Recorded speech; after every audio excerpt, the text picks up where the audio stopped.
the IT vertical space above storage and do exactly what we would have looked the defense to do during the plant, which is take out the planter or at least get the kill off the back of the crossman. For this attacking team, 55 seconds left, and it's all on the shoulders of Badham. Had the intel, but no. Badger grabbing away. Another. The pokey. Pokeball. Hydra says, I choose you, Joker.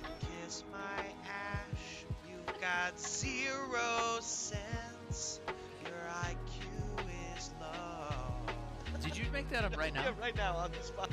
Just want to touch on mental health if you're feeling out of it. They put together a hell of a club sandwich. Sledge must have been the bacon because he got fried. A whiskey. What's up and welcome back, fellow Siege spectators and players. We're back for region number 2, LCQ. I am still the Reverend Whiskey Glitter, and with me, as always, my partner and co-host, Mr. Whiskey Run. Welcome back, everyone. This is it, the 6th Invitational LCQ, the Open Qualifiers. I love that they're letting the community cast these games, and it's our opportunity to do the 2nd region today. We already saw the South America teams play.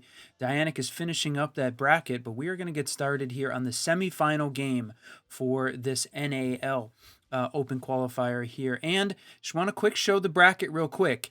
Some of this bracket played out yesterday, sort of unexpectedly, with the semifinal between Core and Fluffy Aimers being played out yesterday in the evening on Jazzman's channel. And surprisingly, Core winning that 7-0. It was supposed to be played today, and I think if you're a Fluffy Aimers fan, you're wishing that maybe they had waited for it. So that other semifinal game is already done, my friend. So it's a grudge match, a best of one that is going to be an absolute barn burner. Let's take a quick look at the teams and see who exactly is going head to head here. A couple of names you know and you love, Mr. Whiskey, eh? Yeah, that's right. And this is an Element 4 rematch here in the SILCQ. And Loyalty is Scarce, I think, is the team to beat right now. We watched them lose to Garage Talks here on our stream doing the Element 4 qualifier number 2. And since that loss, at best of 3 that they lost to Garage Talks, they have won 10 games in a row. Absolutely perfect between the rest of the Element 4 qualifiers and then all the way through the Element 4 Swiss, and now all the way through the SI qualifiers. Loyalty is Scarce is on an absolute tear right now, and the only team, though, that Friendship Team has lost to is this team, Loyalty is Scarce. So it's a huge game between these two, and I can't believe that we're unfortunately going to have to see it go down in a best of one. It's going to be an absolute sprint to the end. And where are we going? Border Consulate, Chalet, Cafe, all gone. Nighthaven makes it a little deep. Skyscraper, Lair off the board. Clubhouse, which means we're going to the ultimate decider map, right? It is Bank. We love Bank Whiskey. Yeah, Bank probably it's bordering on. It's getting close to my favorite map at this point. Really love this one as well. But you said it. Unfortunate Layers was so close to the end. I thought we might get a chance to cast it. We haven't had an opportunity since back on the CL4L Part 2 map that we saw back as part of the Open Qualifiers. So here it is. Loyalty is Scarce taking on Friendship Team, and you said it, the grudge match. The only loss that Friendship Team has had is to this team, and Loyalty is Scarce has been perfect since earning their spot in Element 4 qualifiers. So it's all coming down to this, my friend. That's right, and a special cast for you today. We're bringing on the TriCast. Hi Bear joining us for a little bit of that analysis. Welcome to the stream, Hi Bear. Hey, does tap, does this thing work? How are you guys doing? Thanks so much for bringing me on. Really excited to be here, and even more excited to be casting these two excellent teams who have been absolutely dominant throughout their Element 4 stage. Looking at bans right here, Whiskey, I'm seeing some very, very typical bans, especially for a map like Bank. The Monty getting off the board, that's a super powerful operator that you can use to take all sorts of space around the map. Same with the Deimos, having that info, having that track, especially to be able to hunt down roamers. We're going to see with him off the board, players like Vigil, players like Mozzie being a lot more powerful. On the other side of things, the Cade plus Mira ban, really typical, things you expect on the defensive side on this map. something that you're going to use to make it a little bit easier to attack, to execute onto those bomb sites now that those operators are off the board. Yeah, absolutely, right? Does deviate from some of those norms, right? As we have been seeing this pattern of a zombie Valkyrie just banned out almost religiously, but the basement on Bank just being so incredibly tough to attack if you have the Cade and the Mira on board, right? Cade helps stop that verticality, or at least force you to bring along an operator that's going to say you have to have them to be able to get the hatches open, and the Mira, which just holds the long distance. And lately, up even on that 2F location, we've been seeing Mira just be this all-powerful presence in a multitude of ways, right? Combined with the castle, or holding on the dedicated hold into Janitor. I'm excited to see kind of how this is going to play out, because two things are going to happen for sure at some point. The Blitz and the Blackbeard will make an appearance coming into this map. Interesting that they're not starting here, though, right? You're not going to have either the Blitz or the Blackbeard to start off. I kind of thought we might see that as like an opening gambit here from the Loyalty is Scarce team. Well, instead, they're going to take it down to the basement, arguably the easier site to hold here. And they're going to bring along some area denial to do it, and they're going to double up on it, right? Bring out the Goyle, bring out the smoke. You got that pro strat of hanging into that, hanging onto the stairs. Now, kind of strange seeing the smoke play onto the garage, right? Normally he's the person we would see take on that blue stair area and stop that vertical presence towards the server area. Instead, is going to be holding onto the garage. We're kind of spread out a little bit here. Only like 1 to 2 folks actually being close enough to be in the site. I mean, we saw this a lot during the LATAM game, just finished up, tons of roaming in between these two teams. The problem is, though, is that there is certified gunners on both sides of this map. So long angles and those quick engagements, I think, are both going to be difficult. And see whether or not the tactical aspect of Siege starts to rise up here. Is this going to be the, the in-your-face kind of, deathmatch, like team deathmatch style? Or is it going to be a little bit slower, more tactical? Still got a little bit of time here to figure this one out. But 1 kill starting this thing off with half the round already gone. That's right. So 5v4 with 1:25 left on the board, and they're starting to take up some of that space, right? You're getting some of that 2F clear out. There's nobody left up to deal with that. They've gotten some of that space inside of Garage. Mike W is going to find kicks off the board. Now takes us into a 5v3. As those are 2 really huge operators off the board, right? You take away that static warfare that a zombie brings to the table, and you're now able to open up those hatches with a little bit more ease instead of getting your time wasted out. Because if the 2-barrel starts doing it now, they keep those hatches closed to the end of the round. 50 seconds left here, and right now Loyalty is Scarce in a little bit of the power position, right? You've got 5 players left alive, and you still do have the smoke. Eddie's still playing, and he's got 3 of those left available to try and deny this plant when that execute comes. But focusing a lot of time here on the garage. Wi-Fi knows he's got somebody down there, but not exactly sure where. And there's the peak. Wow, gonna win it in sort of a slow approach. Maybe we'd see Epic push that a little bit harder, but not today. It's 15 seconds left. Okay, 3v3 as the clock starts to count down. This is where the attack team's going to start feeling the pressure. The shots from Gold, from Vault, going to find one. It's going to be answered back. Mr. B going to find one onto Wi-Fi. And you know what? Line them up, knock them down, give them a double. They find their first round. Really interesting round that we saw out of the attack right there, right out of LIS. They basically played for a top-down take, which worked really well in being able to get rid of the roamers that we were seeing out of Friendship Team. I was a little confused seeing so many roamers on the side of Friendship Team because of how heavy the stall util they brought was. They could have very well just kind of bunkered, made sure to keep members alive, and played that stall util well into the end of the round. And I think that would have genuinely been a lot more effective than what they ended up doing, in fact, which was dropping bodies up on the top floor, up on the second floor, kind of aggressing in that early to mid round, and just losing members, giving those picks over to Loyalty is Scarce, and making them feel a lot more comfortable as they headed into that lower time execute. The stall util didn't really factor into that round because what the attack was able to do was just simply push past it. They saw that stuff was there and they said, you know what, we don't need to drop, we don't need to try and fight into these Goyo fires, we don't need to plant in that where that stall util is being played, because you guys just simply do not have the numbers to be able to stop all 5 of us collapsing onto you. We saw a little bit of a battle back out of the Goyo. I believe that was Wi-Fi making some moves happen with that TCSG, which was good, but it isn't enough. It's too little too late, and what we need to see from Friendship Team is playing a little bit more towards their win condition. Instead of dropping their bodies early on, looking to use the util that they brought along to their advantage in order to win these rounds.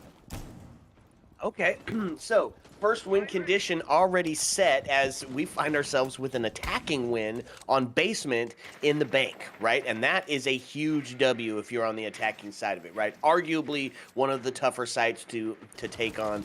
So now we find ourselves onto what would widely be considered the turf side, right? But instead, we're going to see it as the secondary. It's the first floor. It's leaning into it, Whiskey. And there looks like we've got an extension upstairs with the castle. A little bit of static warfare, that trench warfare down inside of the basement or inside of the site with the Azami. Honestly, I'm not mad at the defensive setup that we got going here. I agree. Interesting that they didn't choose to play out the second floor, because you said it. I think this definitely feeling like the tertiary site. So maybe Friendship Team trying something interesting, trying to throw off what would be the standard rotation there for Loyalty is Scarce, but they've done a great job adapting to everything that has been brought at them from a variety of teams here in Siege. So I don't think that is going to slow this attack team down too much. And Ibear said it, did a great job of managing all of the defensive utility in, they didn't even need to spend time clearing it. So what did this team bring? You said at the castle as part of the option and that mobile from Azami. So I think maybe they're Friendship Team looking to maybe use the Azami later in the round, right? She's got 3 of those Kibas still stacked up. So they're going to try and play off of it later to maybe slow them down before getting it all cleared out to start with. That's true. With such a methodical team, you've got those Kiba barriers up earlier. It's just going to force them to bring out some gadgetry to take them down, right? The Flores comes out instead. Any number of circumstances. Now, does get droned out here inside of Tellers as they start to put the pressure on a second drone to solidify that position, and there's shots being fired, but they haven't connected yet, so now it's going to be a swing from the Teller door. Could be successful if it's not. No, they did. They crawled in a prone position, takes out the Fender, and that's going to be Eddie finding the first kill on the Brio. So the body bounce now sits into the hands of the defense as they get equalized as Mike W takes Nick off the board. A couple of body shots, but answered back. Wi-Fi onto Epic now puts us into a 4v3. It's 28 seconds left, and here the newest iteration of Sens is out on the board. Turn those things on and off, and she's still got a couple to play around with. 3, in fact, as she makes her way down the marble stairs, effectively sealing it off from the elevator, but the crossfire set up as Wi-Fi takes Mike down. Shots from the marble is going to find the down. Now puts us into a 3-2 scenario. 6 seconds left. They still have to deal with the Kiba barriers, those late ones that you talked about. The push in, they're going to get devastated. Mr. B answers back, and now into a 2v1 as the plant is going down. It's a Deagle coming around, but a C4 going to end it off. Some cool ideas out of LIS there. I like what they did with the Sense, bringing that down main stairs, using that to be able to cut off that line of sight inside of E2. The only problem that we run into is that the ideas don't quite work out according to plan. They brought Epic in through ATMs and had a very slight miss drone. They played a little bit of Ring Ring Rosie in around behind that banana desk there, and Valk was able to get behind the Twitch of Epic, making it so that they thought they were in a much better position than they were. Epic going down kind of throws that entire thing into a problem, and he's taken out in a position where he's unable to be traded, and that's kind of like the main spot where that round started to break down. We saw a little bit of an attempt for a battle back, Mike W using those senses to great ability, taking advantage of the new way that util has been implemented inside the game, but it just isn't enough to be able to effectively push down those stairs because they'd lost control of that Tellers area. Without that Tellers area, with the rotate behind him, he's got to take a crossfire gunfight, turn his back towards the Valk, making it absolutely impossible for him to effectively push into open. And the rest of his team go for broke. They try their best, but they aren't able to make it happen. Really close round, coming down mostly to the play out of Wi-Fi on that Valkyrie. Okay, we knew it was going to be a back and forth, right? We knew this was a grudge match. We knew that it is more than just your chance to be the #1 in the world on the line. It's pride. It's here, and they're going to take it down. To the basement yet again to try that a little bit more solid in their foundation as the defense, right? So what's the adaptation here, Whiskey? Still lean into that area denial. In fact, you're still going to be doubled up on it. Fenrir still making his presence known, but they opted for some intel. This time, the pulse being brought out. One person above. As we see Wi-Fi, the one that's going to be the spoiler, the potential impact, the stopper here on taking that vertical. But other than that, well, I guess a couple people now starting to move their way up. Looks like we're going to get a little bit more dedicated hole, a little bit more investment into some first floor play here, Whiskey. I know we talked about it being how methodical or how in your face was it going to be, and we sort of saw a little bit of both of those come out here in this case.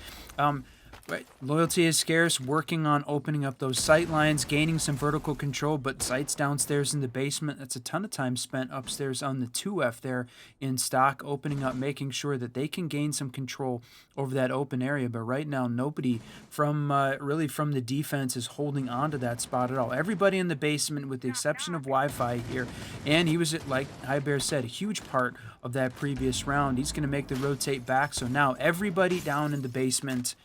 And we said that might be a little bit of a problem during that round 1, and it was. Loyalty is scarce picked that one up. So right now it seems like gotten everything in place to get this execute in. It's a minute 12, so they've got plenty of time to do it. But all 5 defenders still left alive here as we've got that last minute left to play. Yeah, I was going to say, not everything in place, right? There's no body balance. They don't have the numbers to do it unless you wanted to just util dump and then take it in a 5v5, which is, with 50 seconds left, seems like a little bit crazy, but might be the case that we're getting to here. You're seeing the attack team set themselves completely up for that 3-2-1 collapse. Pushing back in from garage, you're going to see the first bit of damage is done onto Wi-Fi. He's reduced down to a pretty low HP there inside of the lockers, but still 34 seconds left. This is going to be an absolute bloodbath, Whiskey, as they start to make that final push in. The Goyle canisters doing a great job at stalling out that attack on from inside of the server area, and there's going to be the first kill as Epic takes Silent off the board. Now does put the main advantage into the hands of the attack team. Feeling pretty good. Tons of intel being fed here by the Pulse, and that's going to be Epic on the double. Comes around into the corner, sends one. C4 out. Is going to find it, and just like that, we're now down into a 2-2. Have to push through the smoke. The plant's starting to go down. The cross is set up, but Brio's taken off the board, ripped apart, and Wi-Fi going to save that round right there at the last few seconds. What a cool execute that we just saw out of the Loyalty is scarce there. Mr. B calls for his team, recognizing the fact that there isn't any way for him to be able to plant in that default spot, to make the adaptation to go for the hatch drop with Case to be able to plant right on that pillar, on that bomb chassis. But what we saw out of Friendship Team is some beautiful awareness, recognizing that because those Goyo canisters are active, Loyalty is scarce is not able to plant in the default spot. The C4 sails out from Red Hall and lands right at Mr. B's feet. So despite the adaptation out of the attack, he's taken out. Bomb isn't able to go down. The rest of the attack collapses in the flood, trying to get back to that Case to be able to recover the round. Some really, really good mind games, chess that we were seeing out of both of these teams on this map. The back and forth in that round was insane, and I just want to talk. As I was saying in the first round, the big problem that Friendship Team ran into was the fact that they dropped bodies on the roam. At first, at the start of that round, I was feeling a little nervous because they were running the same sort of roam. They had the extension, they had players on the top floor, they had players on the mid floor, but they did a much better job of giving up that space, of not being afraid to let Loyalty is Scarce into the building once they'd shot some drones and just showed that there was a presence there. They slowed Loyalty is Scarce's entry way down and then fell back to site, keeping their bodies alive and making them so much stronger, being able to hold back the execute of the attack. Really well played, nice adaptation out of Friendship Team, and they're looking much, much better than that first round. So yeah, looked a little bit the same as it started out, but the end result, absolute W, right? And there, look at that early. Mr. B going to lose his head in the first gunfight, the spawn peak. That's going to take Habana off the board. There goes your breach. That's a tough one to lose. There is no can opener backup here. So you're going to have to do it the old-fashioned way. We're pushing through doors on this one. You know, one of the things I loved seeing the change up in the way that the Friendship team played that last round too, with adding in the Pulse, playing in the Vault. That showed a little bit in a change of, right, maybe a little bit more intel from them from the defensive side. In this case, kept all 5 of their team alive and bringing out the Mute to try and deny some of the loyalty is scarce. So we saw a lot of drone usage from this attacking team. There it is, focusing on it here and using the Mute Jammer to try and keep this shield alive. So we're playing upstairs on this 2F site. Our first time getting to see it here out on round 4. Friendship team opting to bring out that tertiary site for round 2. So the opening pick, huge though for Friendship team to try and force this loyalty is scarce to play in a man down as they work on making their way up. And now in a 3v5, going to make it very difficult for this team to gain some footing. They're going to have to be very careful with their operator balance at this point. Yeah, they need to find it. They need to find the equalizer. Need 2 bodies to get themselves back into contention here. And it's possible to do it, but the problem is everybody is outside still, right? The one person that was sitting inside is taken down by Wi-Fi, now finds us in a 5v2. The cross is set. There's still plenty of utility in place to deal with them, including the deployable down the hallway. A little shot on the Warden, but he's going to escape with his life. Albeit with just a little tiny bit of it. Now they know the last one is going to be inside, and that's going to be a flawless round as the C4 rings out and claims one. A shutout for Friendship team. I mean, what can you even say about that round? Phenomenal work out of them to be completely shut down. Loyalty is scarce at every step along the way. Mr. B with the early death immediately starts selling the round for his team. They don't really have any other alternate hard breach, so getting walls open isn't really an option. Mike W goes for a play down below. He's spotted on the default cam, tries to make an alternate flank, an alternate lurk up those banana stairs, but they're just too aware of it. Kicksrow with excellent awareness shuts him down, doesn't give him a chance at getting into that round. And then in the 5v3, they just keep going. Wi-Fi hits the flank up blue stairs. They just collapse on those final 2 players. They're not afraid to take fights, and it's clear that Friendship team has been dominant throughout this game after that first round. They're not giving Loyalty is Scarce any room to breathe, no room to set up, and we need to see Loyalty is Scarce do a better job of controlling this aggression out of Friendship team if we want to see them succeed on some more of these attacks, because right now it's not looking too great for them. Yeah, that's kind of what I'm looking for here, right? Is the defense is doing a great job of setting the pace here. And they're doing it even more by bringing out the cap can, right? Now they're going to force them to look at every single door, every single window, and it seems almost like prophetic that they're bringing this right now here because there is 2 shields coming onto the board. The very said thing that we said we would see, without a doubt, without a question, in this bank round is at some point the Blitz Blackbeard combo was going to come into play for some sort of devastating push, right? Some sort of quick action where they're able to take a ton of real estate. So on this first floor, they're going to opt for it this time. Got the DMR out from the Dokkaebi to suss out some of that roam game that you're talking about, and it's spread out. We've got 2 people up top, 3 down in on the first floor, and one of those 3 being in the off-site Archives Tellers area. So they are spread out, and if they're allowed to take these engagements 1v1, somebody's going to eat for sure. So we're watching this one set up, 2 minutes and 15 seconds left. So you said it, the cap can coming out, I think, and those traps placed in a sort of a little bit of a sneaky spot there, right? Bank has got a couple of those spots that are very difficult to detect where they're playing at. But each of those teams now 1 man down in a 4v4 here, that first minute off the board. And you said it, we knew we were going to see the Blackbeard make the appearance, and now in combination with Mr. B's shield, we know that his IGLing sort of favors a little bit of a aggressive play, aggressive execute, and Bank very much a map that they can take advantage of that on. So working on gaining some real estate here, forcing this defensive team back, but down in a, I was going to say in a 3v4. How about Brios ties that up in a 3v3 here with 1:20 left. It's looking very good, I think, for this attacking team. One of the better rounds that we've seen. Feels like we went back to round 1, started off Loyalty is Scarce, the team to beat, and then since that point it has been all Friendship team with 3 in a row. This is their opportunity to bring it back. So they do find a cap can kill, right? Buck gets taken off the board. Mike W solidified his death with that cap can play.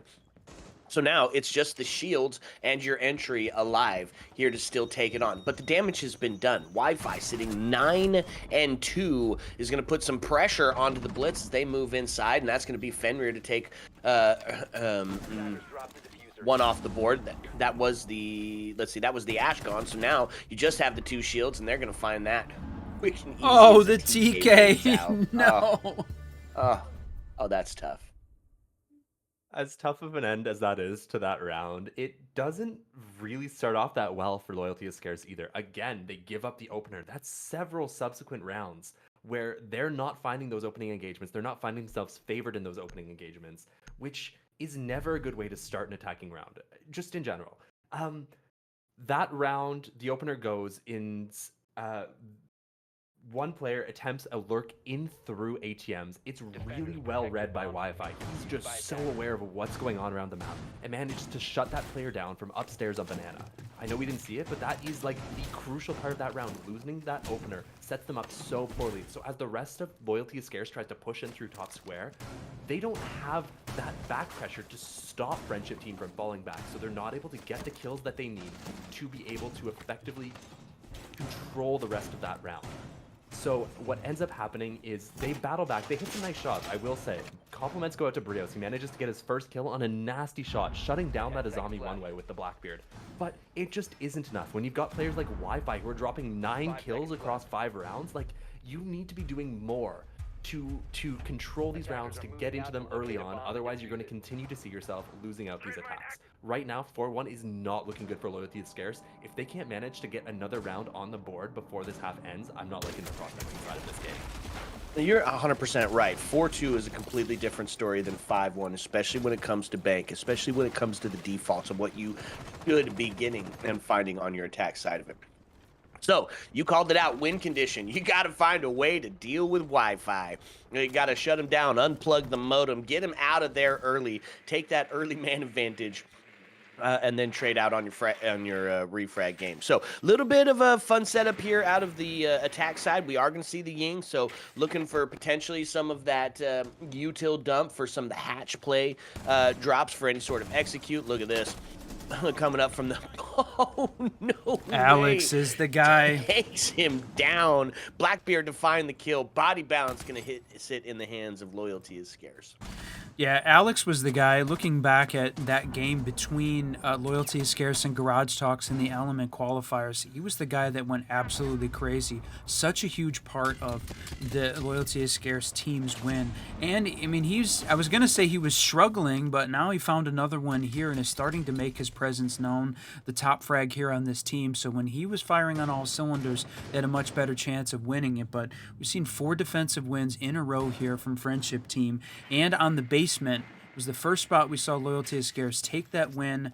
Friendship Team answered back on round 3, so they adapted, and part of it was this Pulse playing in the vault, feeding all of that intel for that default plant. So if he can continue to do that, he's out of the frag game playing back in vault, but his intel so vital here to trying to hold on and prevent that plant. So forces Loyalty is Scarce to improvise. They did a good job of it on round 1, struggled there on round 3. So we'll see which version of this team is going to make it out here with the last minute left. Look at that Twitch sniper just going crazy, getting rid of all of that util in such a hurry. Mike W going to take Wi-Fi off the board. There's your win condition met as they're pushing in towards the serve area. A couple of shots long as the smoke canister goes out. He's still got 2 left on the board, looking towards it. What a little bit of miss. siege time is going to prevent him from getting that first kill. A quick swing is going to amount to nothing as Brios takes him off the board. Give him a double. Loyalty is Scarce comes up on a 4-2 as we end in the back end of the half. Glitter, run! I'm having flashbacks to round 1. What happened? Out of nowhere, they completely seem to have forgotten the lessons that they learned earlier on when they actually won that downstairs site. They need to get back. They can't give up picks on the roam. And Friendship Team gives them up. They completely forget about the fact that they lose when they die on the roam. Lose another pick on the roam, and Loyalty is Scarce is able to capitalize, shutting down those players before they're able to get back to site, giving them control of the round, letting them be faster, letting them step into site, letting them collapse onto the bomb site and shut down those players instead of playing into the win condition, instead of playing into that util like we saw in the round that they actually won. I don't know what to say. I feel like I thought we'd solve this. I thought we'd had the adaptation already, but Friendship Team throws away their chance for a 5-1 half, which would have been decisive. Now, Loyalty is Scarce has a chance inside of this game, and as we see them move on to their defensive side, we see a little bit more of an aggressive lineup out of them. This is a lineup that we want to see them doing a little bit of roaming, using the Valcam info to be able to retake, using those like more aggressive players to fight on blue stairs, for example, with the Warden, to make it harder for Friendship Team to be able to get to site. I'm looking to see a lot more of a fight-heavy round here than we were seeing out of the previous setup being run by Friendship Team on the defense. Yeah, I'm 100% in agreement here. So we take it down to the basement, and I think really is a real good possibility that we're going to see some overtime here if it sits out in that standard 4-2 area here. Couple of opens up here on the first floor is the Grim going to use that bailiff to great effect, start to put some pressure on both of these players sitting here inside of the open area. It's an extension all the way up top, and they're not just playing to hold on. They've got the hatches open, so they've got a plan B to get back down to site. So the pressure going to have to mount from all the way at the tippy top, try to put some pressure on their verticality as well, which they have already started sort of kind of prepared for as the hatches are closed already. I mean, it was early on in this round that we saw that too from Loyalty is Scarce, right?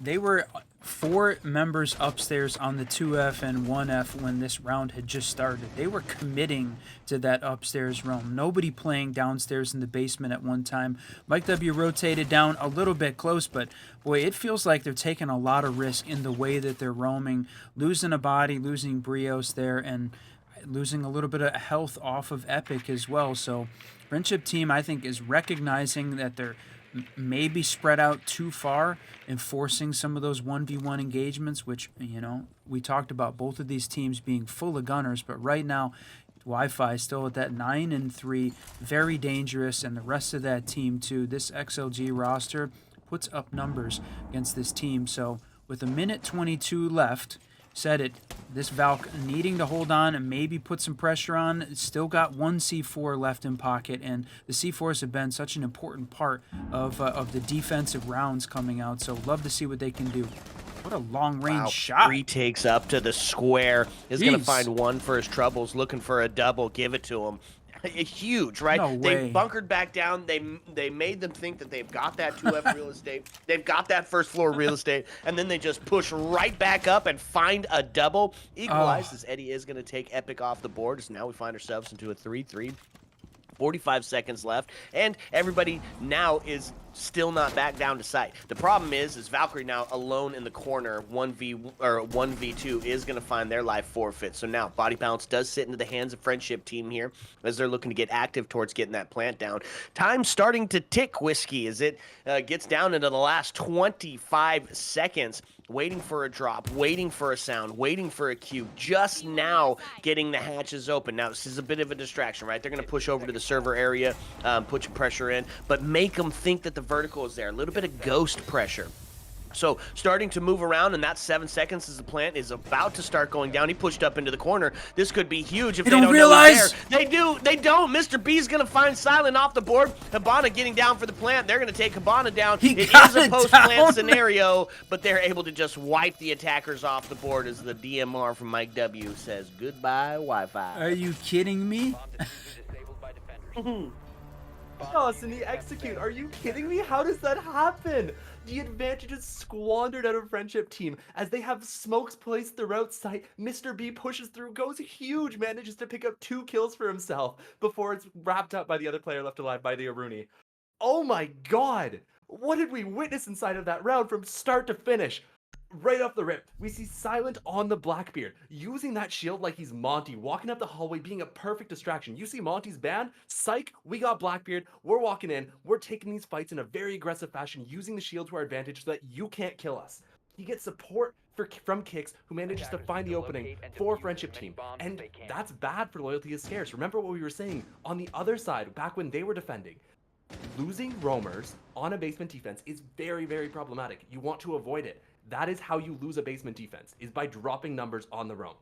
So they start off super poorly, then out of nowhere, Alex retakes up square. There's not a good flank drone in place. Flanks are not effectively washed. He manages to find not just 1, but 2 kills plus get away, manages to get all the way back into tellers and archives. But because of the fact that a teammate came up to help him, he is cut off and trapped, and that teammate who came up to help is killed, giving the advantage over to Friendship Team. Again, the back and forth inside of that round before finally it all comes apart in the execute, and Loyalty is Scarce are gifted with an almost unwinnable round right to them. I am beside myself, but oh my god, boys, we are in for some exciting siege in this match.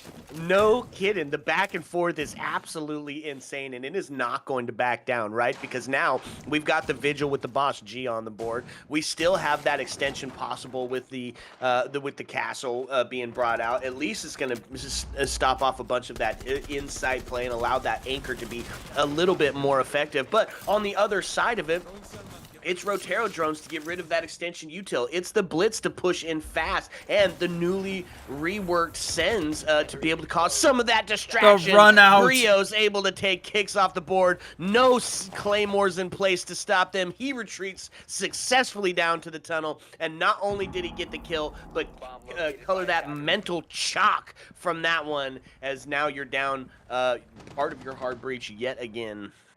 I was going to say, we talked about right at the beginning of this match that it felt like Loyalty is Scarce had the advantage coming into Bank, and the execute heavy map favoring the way that Loyalty is Scarce playing. But I think that the little bit of the unknown factor there is the fact that I think Friendship Team has got a bit of a chip on their shoulder, right? They deserved an invite spot coming into like Element 4. The problem was they were a part of a T1 team when that came up rather than being invited as a T2. And now they're having to fight their way through this SI open qualifier bracket rather than not getting invited to closed either. So that's really, to me, feels like 2 invites that they missed out, and that they're fighting for their spot to earn that, and certainly they deserve it. Both of these 2 teams really deserve it, and it's tough. Only one can make it through to the finals today, and right now with a minute left, Loyalty is Scarce got a little bit of an advantage. So the push-in now happens. Eddie takes Mr. B down as they find themselves in a 3-2, a 3-1. Blitz the last alive, give it a 3-0. Brios with a huge triple, just not to be denied on the hallway. Sheesh. After a run out as well? Holy smokes, what a round out of Brios. Starting things off strong, we see him flying out those top square windows, managing to take out kicks on the rappel. Friendship Team immediately lose their Hibana, but they do have alternate hard breach, so it's not the end of the round. What is a problem is the fact that Brios is able to get away. He gets all the way to sewer, manages to run back to site, and start fighting again. After he gets back to site, we saw a second jump out, taking out another player on that rappel. And you just got to question, like, what's happening? How are we not aware that this is happening if this is Friendship Team? But regardless, they managed to battle back, get a little bit closer to getting back into that round, but then heroics out of Brios towards that end of that round, managing to stop the res from coming out, stopping it from going back into that 3-3 body balance, and just putting Friendship Team's dreams into the dirt and crushing it with his boot. Some really nice plays out of him, managed to equalize the game, and man, Loyalty is Scarce, looking really good on this defensive side, aren't they, guys? Feeling good about their Bank defense. That is the truth. It's real estate. It's the aggressive early round play. The double jump out. Once they realized that there was no Claymore there, they said, you know what, send another. Now they did get one into play, so he did end up losing his life for that in the end. But the cost was so low in finding another body that, yeah, go ahead and send it again. 2 runouts, absolutely huge. We're tied up. Whiskey, it's 4-4. Sheesh. 4-4 between these teams, you said it. And, I know for a long time during year 8, we had, said Doc really didn't seem like he had a good place as part of the defensive lineup, but I feel like he has certainly earned that spot, and he's become an important part of the defensive lineup, right? It gives a little bit of confidence to the defenders to maybe take an engagement that they weren't sure that they were going to win. All they got to do is take a little bit of life off, and it's traded. You can get that back from the Doc, and right now it seems like Loyalty is Scarce wants to lean into that a little bit. I love that, right? We saw 2 runouts from this team. That to me says they've got some confidence going into this defensive half, and the way they've got it set up right now, pretty spread out as well. A little bit of 2F, a little bit of 1F hold all over the place there. And right now, it doesn't seem like Friendship Team has got a lot of this map control in place. Still working outside. 4 of the 5 members still outside with nearly half the round gone. Yeah, and look who we have sitting up on the second floor still. It's the Vigil Doc combo. So that's exactly what you're talking about. Vigil needing to be able to get active and maybe not necessarily be afraid of losing some damage in the gunfight. Mike W going to see the first potential effects of the Doc as he gets reduced down to an incredibly low HP, just a few bullets shy of being ripped right off the board. Looking like Doc's looking for a place to get himself stemmed down below. It's holding on to the vertical. I like the setup that they brought, right? The smoke and distraction of Capitao, the Sens being back on the board, the watching your flank. That's become a prevalent issue here, is getting snuck up on from behind. The retake of the retake. And so Sens goes down as the Fenrir gadget goes off. 55 seconds. They are going to take Vigil off the board.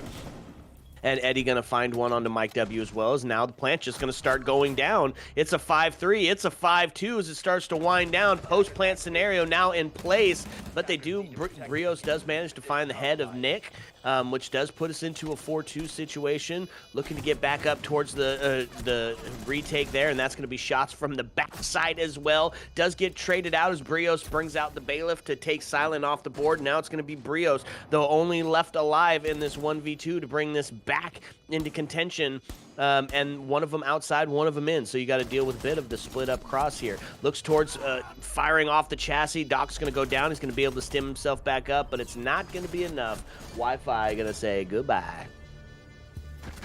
You think these guys have been scrimming the new builds? Incredible sense play out of Friendship Team. That was awesome. Are we kidding me? Like, throw the sense in. That's the perfect spot to use it because you're able to cover your entire cross. And then once you're crossed, you're good. Like, you can sit behind that little counter inside of kitchen, and it's so hard even to sail a C4 into that position because the distance from open area is just so far. Now, especially with the sense change, you don't even have to worry about them having a Warden on side because Warden can no longer see through those sense walls. And awesome play out of Friendship Team to be able to get around in what's been a very tough attacking half for them. I am impressed. That was really cool. I cannot lie. Going into this next round, we see a slightly different lineup out of Loyalty is Scarce. They're bringing along more stall utility than they did the previous time.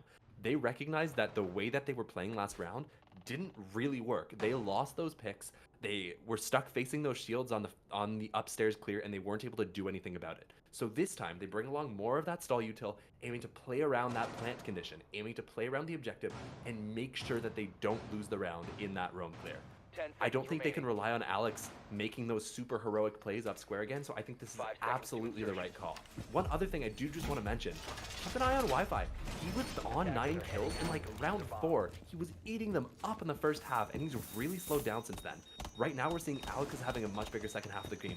Brios is having a much bigger second half of the game. So these are players that we want to keep an eye on and see if Wi-Fi can continue the dominance he had in the first half, or if Alex and Brios are going to be too much and continue to shut this Friendship Team down. Win conditions now set for both sides. It is Friendship Team up in the scoreline as they find themselves 5-4-1 away from getting to that coveted match point scenario. I like what we brought to the table here. It's a good adaptation by the defense. You've got to hold on a little bit longer. Now, that being said, there's only 2 members down actually inside of the site, as we have Mike W and Smoke sitting down in that garage area. 2 on the first floor and 1 all the way up on the second. Goes for, oh, man. That was a dangerous spot. Yep, it was just unfortunate. It is going to be Goyo to lose their life, which means that now 1 alone on the second floor, 1 alone on the first, potentially going to be isolated and then decimated.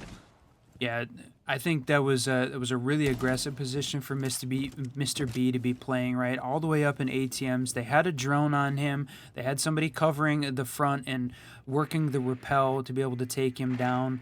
I just don't know that that was worth the play there, right? It's a dangerous spot to play as a defender. Lots of places that the attackers can put pressure on you, and not really anything substantially be gained by it. You're a basement bomb site, right? You'd rather have him holding down garage or elevators, something where it's a little bit more protected from a defensive side, and letting it go. So, yeah, the first guy to go down, he's the opening pick. So far, though, Friendship Team hasn't had enough to be able to convert that in, but from that last round, we were saying that the Friendship Team was sort of struggling to get anything done with 1:40 left in that round, and then they managed to get all of their cards in place and execute right then, so still plenty of time with 50 seconds on this 5-stack. That's right, and Habana, the Hatch Queen, going to start putting some pressure vertically. But Tubarão there to slow it down, still has 2 canisters in hand. Instead, they'll get themselves set up for a little bit of that swing around backwards execute here from servers.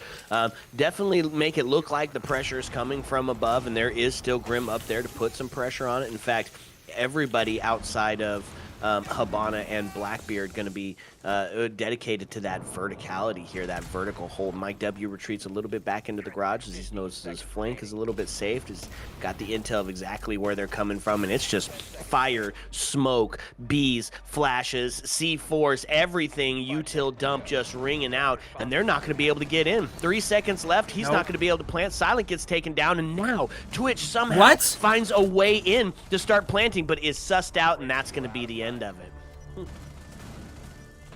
All comes down to just a little too little, little too late. Excellent start to the round out of Friendship Team. They managed to find pick onto Mr. B, who's playing over at front ATMs. A little bit of a questionable position out of me. It ends up working out for them. They end up winning the round, but you gotta question what's going on inside Mr. B's head. Like, that's a position that you're playing on a round on a site where your win condition is playing that stall util. It just feels to me like a really high-risk, low-reward position. I think that run, you absolutely hit the nail on its head when you were talking about that inside of the round. It's just a little bit of a strange decision out of him, but at the end of the day, no harm, no foul. Loyalty is scarce, come away with the round, but, you know, it got scary. Being down a man is really, really rough. And while it doesn't end up causing them any problems, I do want to see it be better going forward into future rounds. Now we get to see Loyalty is Scarce defending this upstairs objective.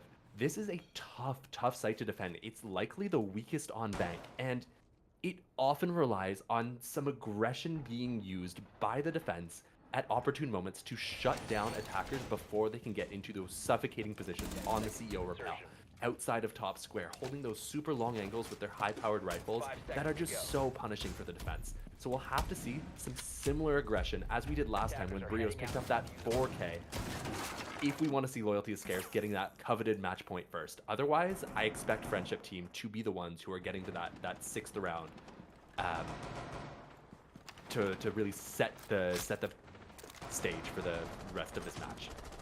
Okay, so I like the idea of the aggression coming out, and I think they brought a couple of operators to do it. We've got 2 C4s and intel to back it up. So potentially, this is the play here. Everybody, however, is up on that 2nd floor outside of Mozzie, who looks to play spoiler down in the basement area. And I think that might be the huge key here, because look at what we've got set up on the side of the attack, right? We're sticking into that blitz and sends combo, which has kind of been fairly devastating, right? Push in, take away all sight lines. You said it doesn't matter if you've got the warden on the board. You're not going to be able to see through those green walls. And now that you can pick them up and put them down at will, it can be especially chaotic as the blitz is making their way in and taking up that real estate.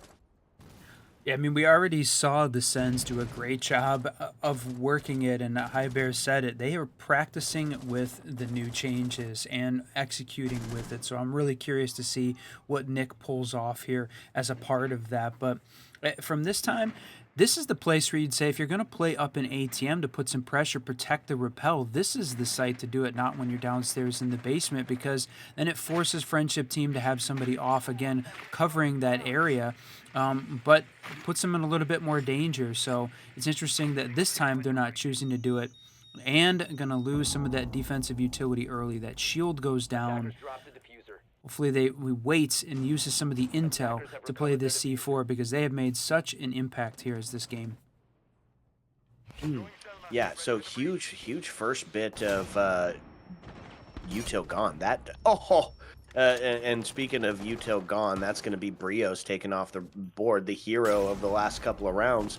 Gone, and his gadget that needs to charge going to go right along with them, plus the position of that deployable being out of there. I mean, that is just a huge first couple of minutes here for Friendship Team, as they solidify themselves, the body balance, starting to make that final push in towards the execute. It's 36 seconds left, which is not a lot of time to get it going. Blitz going to start pushing in towards the Warden. They're trying to find him. The cross set up, and it's going to take him out. Silent Ends finds a double, as it does get taken down for his efforts, but just like that, it's the plant going in. Wi-Fi takes another. It's going to be Mozzie, the spoiler, all alone. No C4 to get it done, and you know what? Let's give them a flawless round on their path towards winning this best of one.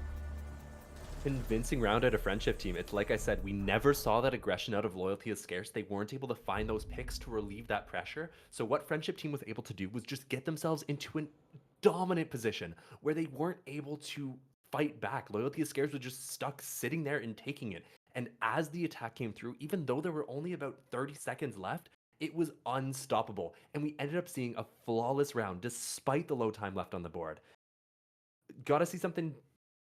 The good news for Loyalty is Scarce is that they are going to a different site now. They will not be going back to that top floor bomb site, that weakest site on this map. So they'll have the opportunity to get to 6-6 to be able to force this overtime, where I think they stand a chance inside of this if they're able to collect themselves. Do you guys know which team is the one that's attacking first? Ooh, that's a good question. Mr. Run? Yeah, we're looking that up. I believe that, Loyalty is Scarce chose attack in overtime. Yeah, so what Loyalty is Scarce will have to do is be much better on those attacks because they won't get any gifts of those like free offsites. We haven't seen them win any site except for basement so far. So unless they're able to do a little bit better, then we're looking at Friendship Team still having the advantage going into these overtime rounds. But we still have to get there. And if Loyalty is Scarce isn't able to come up with a solution to what we've seen out of Friendship Team in these last couple of rounds, that specifically, that sense wall that we saw in the last time they came to this site, then they're going to be in some serious trouble and they will not be the ones who are heading into that final.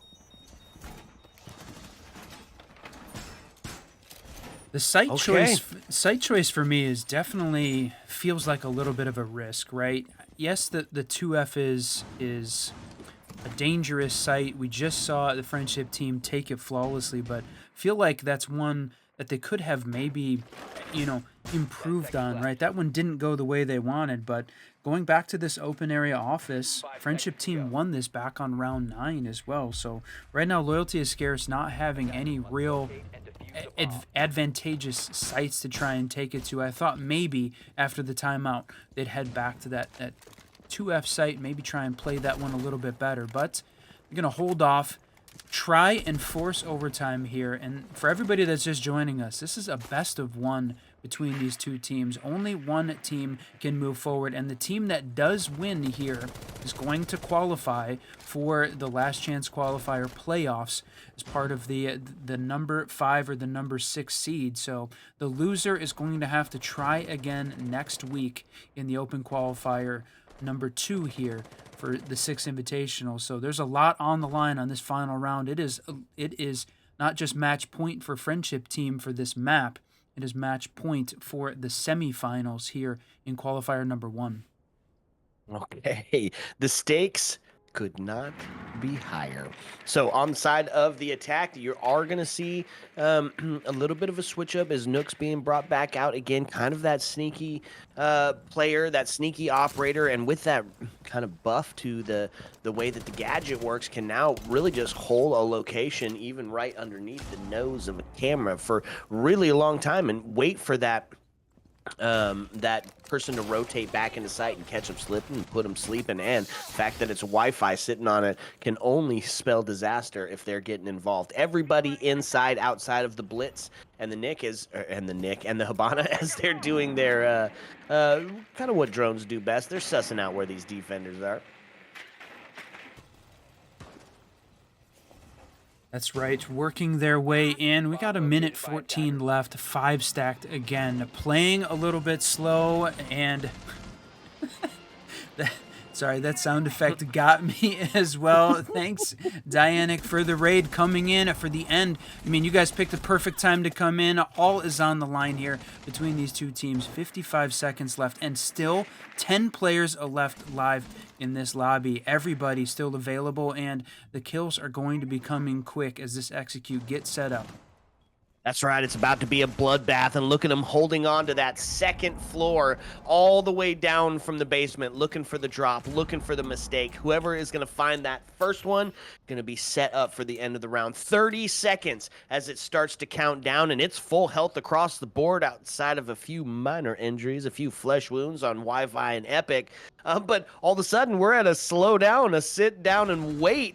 As that, look at that, they drop into sight, and that is the plant going to be able to go down as Eddie's able to take Epic off the board, and now Wi-Fi gets the trade out as we find ourselves into a 4v3 as Silent Ends goes down as well. But now, just like that, it's a post-plant scenario. Nick takes down Mr. B as the headshot rings out, down into a 3-2 to a 3-1 is Ram, the last alive, but they're going for the defuse. They're pulling it off. They're looking like they're going to tie it up. He's got to get it right now, but the cross is set, and they're not going to do it. Defenders find it and tie us up, baby.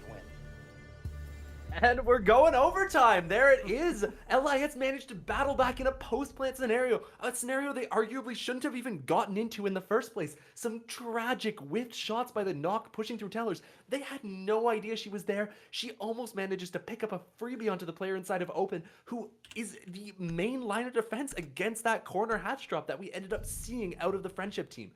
Tragic. Tragedy strikes for Friendship team, and they're not able to close out a round that arguably they really should have won. They had several opportunities. First, that opener on the knock, then getting bombed down, not being able to get out of sight is really tough for them. But we do see them manage, Loyalty Scarce manage to get it over the line, get to these overtime rounds, and now Friendship team, knowing that their weakest site on their defense has been that downstairs, are opting not to go back there. So, Loyalty is Scarce, having not attacked in the past 6 rounds, need to come up with a plan and come up with a solution to a site that they have not been able to crack. They've got their work cut out for them, boys. What are we thinking? Ooh, man, I'm thinking it's looking tough because they still have to deal with tripled up pace setting operators, quad even if you call it, right? You bring out the cap can, forcing you to check every door. You're bringing out the castle to facilitate the extension upstairs.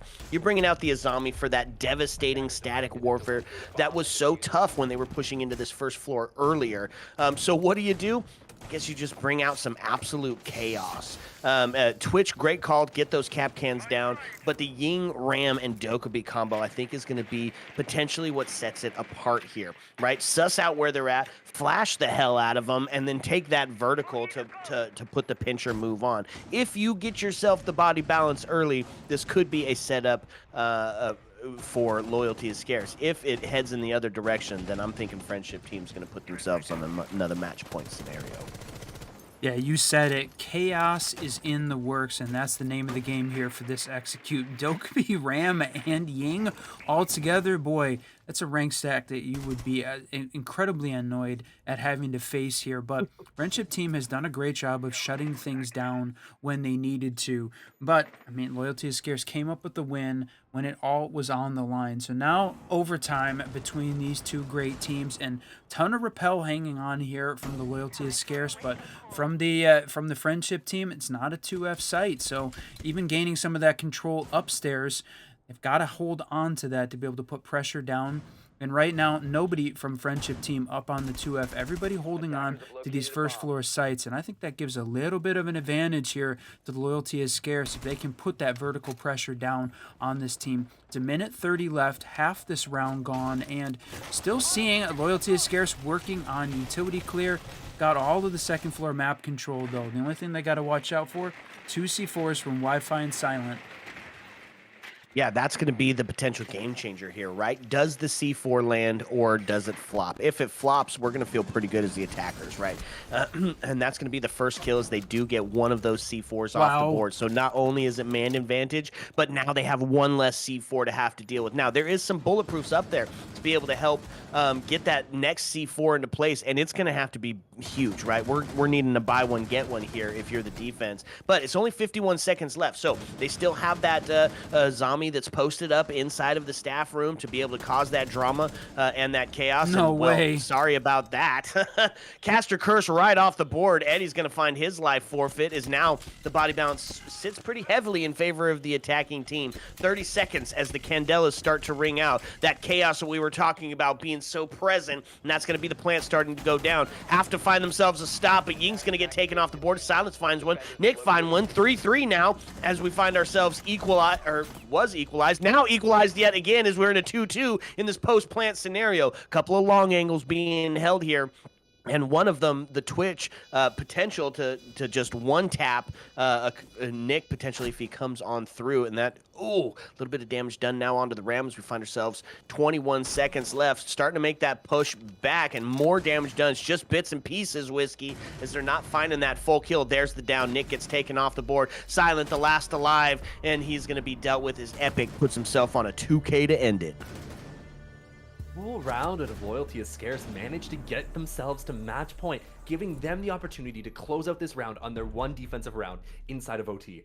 I just want to talk about how awesome that execute idea was. I don't know if you guys caught it, but what they did was they opened up all the vert. They made tons of noise upstairs. They baited Friendship Team into thinking that that was going to be a corner drop. And honestly, even I thought that was going to be a corner drop. Hatch is open, vert's open inside of stock.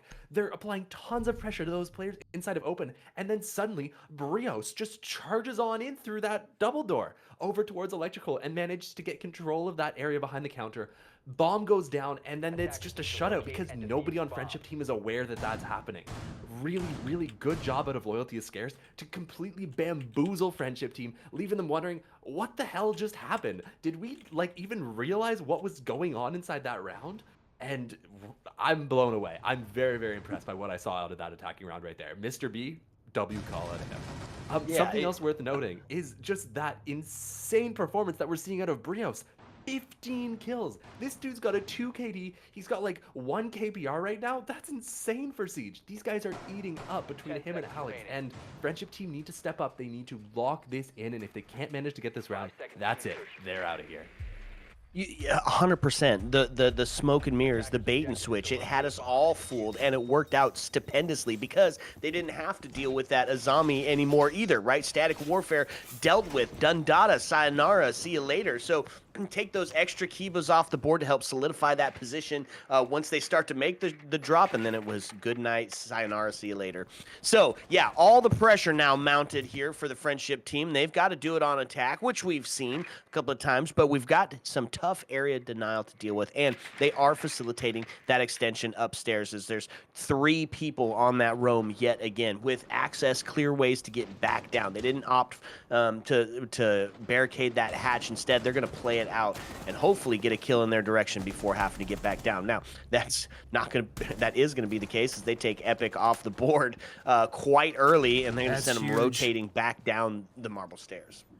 Yeah, with 2 minutes left, we said it's basement being the strongest site that Loyalty is Scarce had on defense. It was they won it both times they played back on round 7 and 10. So after winning on attack, coming into their strongest defensive site, everything right now is lining up for the Loyalty is Scarce team. And we said it at the intro, if you're just joining us, between these two teams, not counting the game they played against each other, they have been undefeated since their time in the Element 4 Open qualifiers.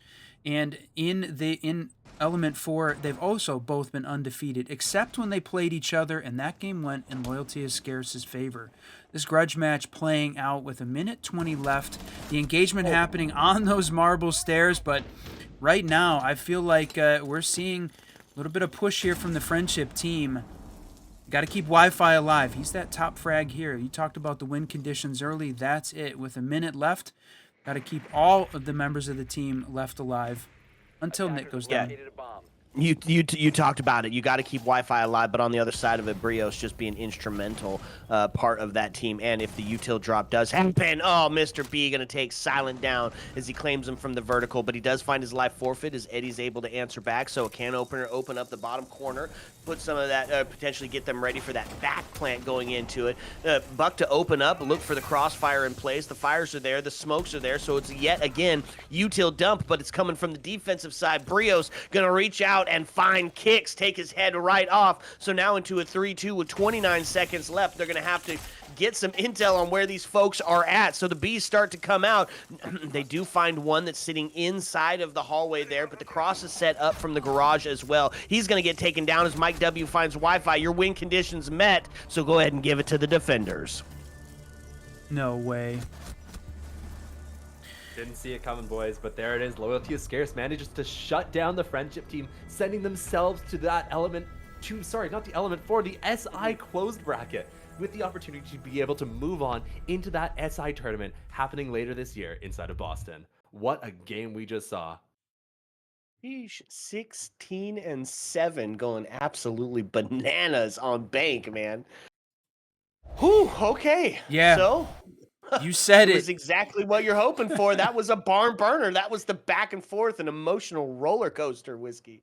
Yeah, and a huge game there for Loyalty is Scarce. We said it. They earn their spot in the SI closed qualifiers here for the last chance qualifier. Huge for them. They join Core as the other team that beat the Fluffy Aimers last night in that game. And I think Fluffy's going to look back and say they would have rather played it out today after spending some time to prepare there for the Core team. But that's it. The two teams left. It is now time for seeding. Who is going to be the number 5 and who is going to be the number 6 seed as we roll into this closed qualifier that's going to happen on January 4th and 5th. Now, we've been saying it, the 5th and 6th seed, right? Who is number 1 through 4? It's not officially been announced, but obviously everyone has got some speculation. Cruelty, Oxygen, Wildcard, all not invited, did not make it to SI on points.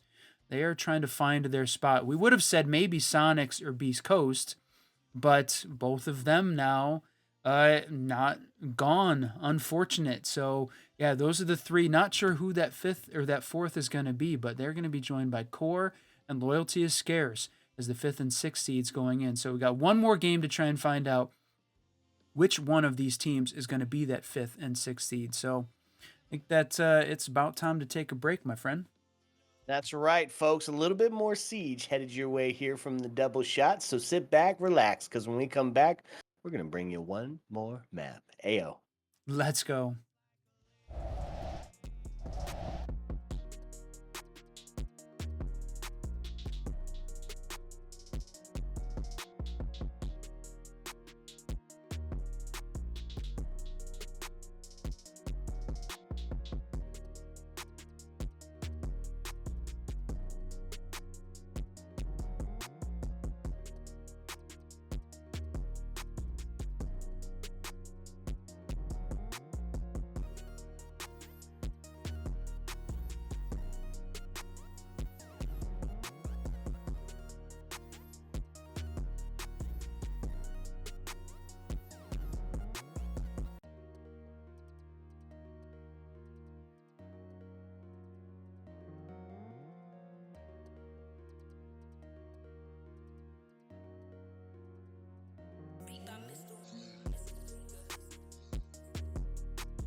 IT vertical space above storage and do exactly what we would have looked the defense to do during the plant, which is take out the planter or at least get the kill off the back of the crossman. For this attacking team, 55 seconds left, and it's all on the shoulders of Padim. Had the intel, but no. Badger grabbing away. Another. The pokey.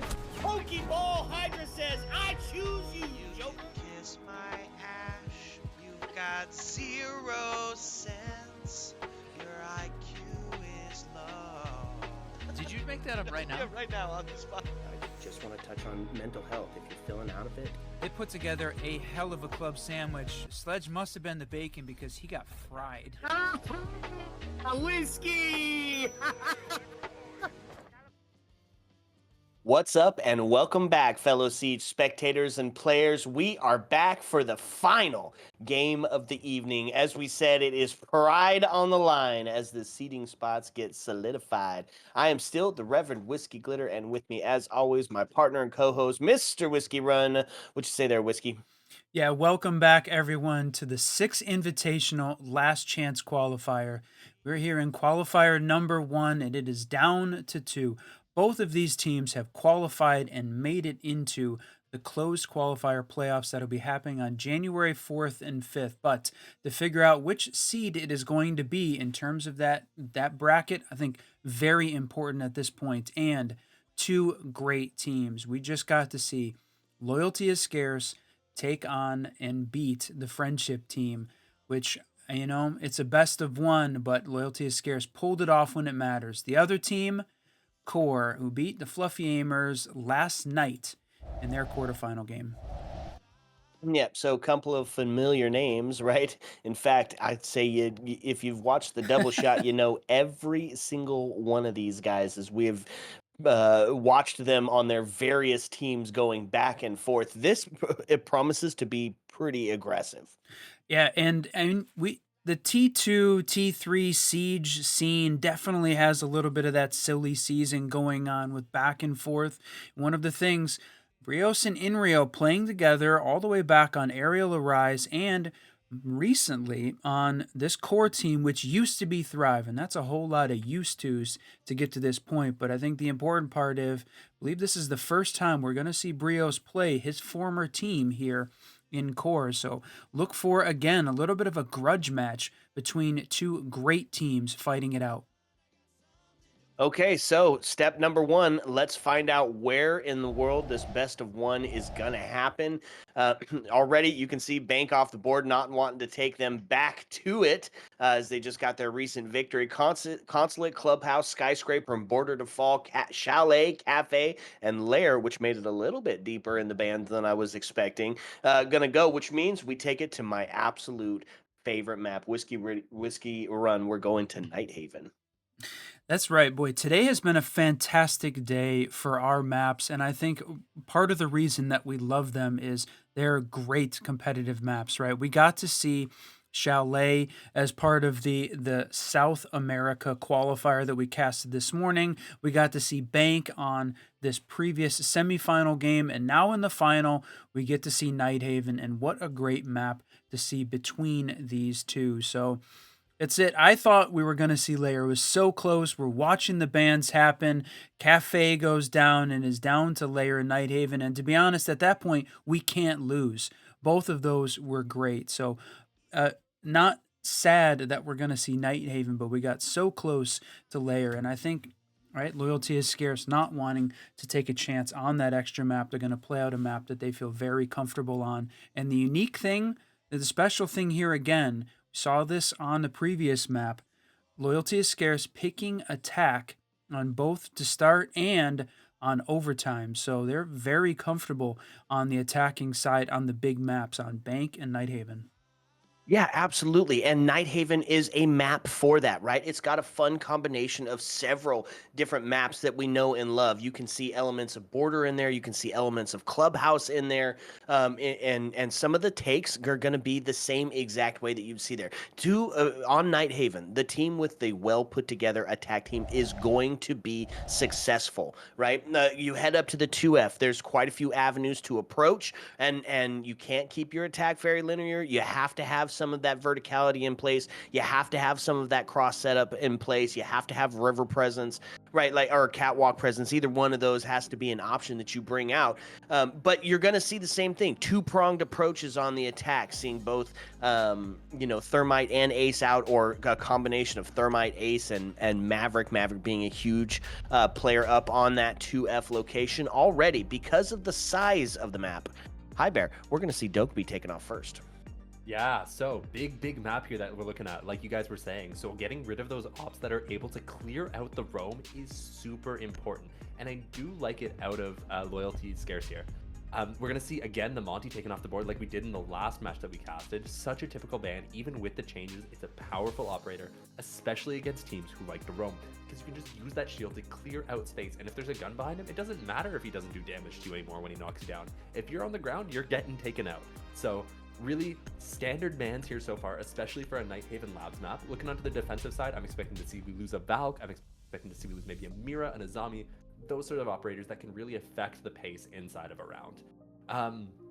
Overall though, Nighthaven Labs, exciting map. This is a map that really plays into kind of like a fundamentally sound sort of style. It's a step-based map where if you know the steps, you can slowly take away map control from the defending team and lock them out of their own bomb site. Cut them off, hold angles, make it almost impossible for them to stand in the face of the attack. So a team like Loyalty is Scarce starting on the attack absolutely makes sense to me.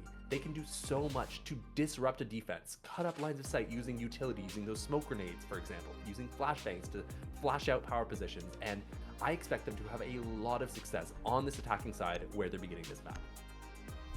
I'd agree with you, right? The step-by-step process that you're talking about is something that is necessary for Nighthaven, and a team that can do that well on attack, like we were saying, is going to be quite successful. So let's see what we're bringing to the table. One clear operator that was left on the board, not going to be seen here first as we head down to the tank assembly, but is a Zami. Right? And her ability to just take up space and hold it will become impactful when we get into the rounds where we're playing on the Tersh site, where we're holding deep on 2F, potentially that catwalk area. It is going to be an impact player. What I love right out the gate is we are going exactly what you said, Hi Bear. We are going to be bringing out some pace-setting operators. Kapkan, Mira, Legion, Goyo, these are all operators designed to slow you down. And if you bring out the Kapkan early, you're going to be thinking about it for the next few rounds that you are attacking, because it only takes one explosion. It only takes one bomb to make you slow the heck down. We'll see how that's going to play out. One big roam operator, Whiskey, Solus on the board. And really, we have not seen a ton of Solus played, right? She used to be a permaban as part of the early part of Year 8, but then after all of the nerfs that happened in Season 3 and Season 4, just shutting her down completely. And holy cow, what an engagement here to start this thing off. Are you kidding me? We're down to a 3v3 with 30 seconds into this round? What did I say? It was going to be aggressive. I told you they were going to get at it early, and that's exactly what they did. Opened up, went for a thermite push, went for the potential plant, almost got it down, but then got denied. So playing back onto the mirror windows, is they're going to have to try to deal with this Osa as they start to push in. Huge bit of plays here. 2 shields on the board to be able to facilitate this next bit of execute. Legion going to take the scenic route and go all the way up, probably to put some pressure on the vertical or take it from the exo doorway, but it's all going to be on his shoulders now. 5 HP in a dream, and he is going to find a tough way to realize that dream, especially Blackbeard still alive. 2v1 now, Whiskey, that he's got to try to take this back. Something cheeky going to need to happen, and they're going to suss out exactly where he's at as he makes the drop down. And the last 2 left alive, Brios and Alex, the stars of the last game, those top frags, and he was just way too slow making the rotate back upstairs, unfortunately, for the Legion, for Cohen to make that just did not work out. Way too slow. He got close to shutting down the plant as was happening, but I mean, we're talking about 2 or 3 seconds difference there. Makes the difference. What an attack off rip by Loyalty is Scarce. Sending it in through that Animus Breach, using the Maverick to be a little bit sneaky and get all the way into tank, shoot players in the back, open the site right up, and just like insert themselves into the middle of Core's defense. Cool play out of them. A little bit of a one-off, so we'll see something different the next time they go to that site, but they really strike the fear of God into that core roster. These guys are not afraid to take space, to take fight, to get right into the thick of things on that of that defensive setup, which leaves you to questioning, what can we get away with? How many players can we have off site? Because if they're not afraid to just hit direct like they did in that previous round, what can they do? Like, they need to be more aware of what's happening around the map, and Loyalty is Scarce did an excellent job capitalizing on the fact that they were not. I just want to highlight one thing that Loyalty is Scarce could have done a slight bit better is slow things down once they'd started that engagement. They had excellent control once they found those first 2 picks, but just rushed things a little bit and kind of let Core get back into the round. If they can do a better job at making sure that Core isn't able to battle back, this will be a dominant attacking half from Loyalty is Scarce. Okay, you heard it. So, you're going to see what we were talking about earlier, the combo of the Ace and Maverick I mean, what you're going to see is they're going to push that Bandit off, open up, and then go put some pressure on the backside as well. Allow that Blackbeard and Blitz to kind of break up their rush a little bit and push multiple points together. I think this is a really good attacking setup, and with the look, there it is, Whiskey. There's that mirror on the breach that we've been seeing so often. I love the inventiveness of Siege, right? We've seen this played out in Clubhouse, and we know all the similarities between Club and Nighthaven. I mean, but right now what we're seeing is aggressiveness here from the Loyalty is Scarce team, right? I know that the core team, right, playing their first opportunity to play against Brios, but Cohen is their coach. He's playing, and I know we saw that out in the chat, so it's unfortunate that their IGL isn't in play. Maybe a little bit of a difference, but it is a seeding match, so I could see them trying out some new things. But to me, it seems like Loyalty is Scarce wants to win this thing, and quickly.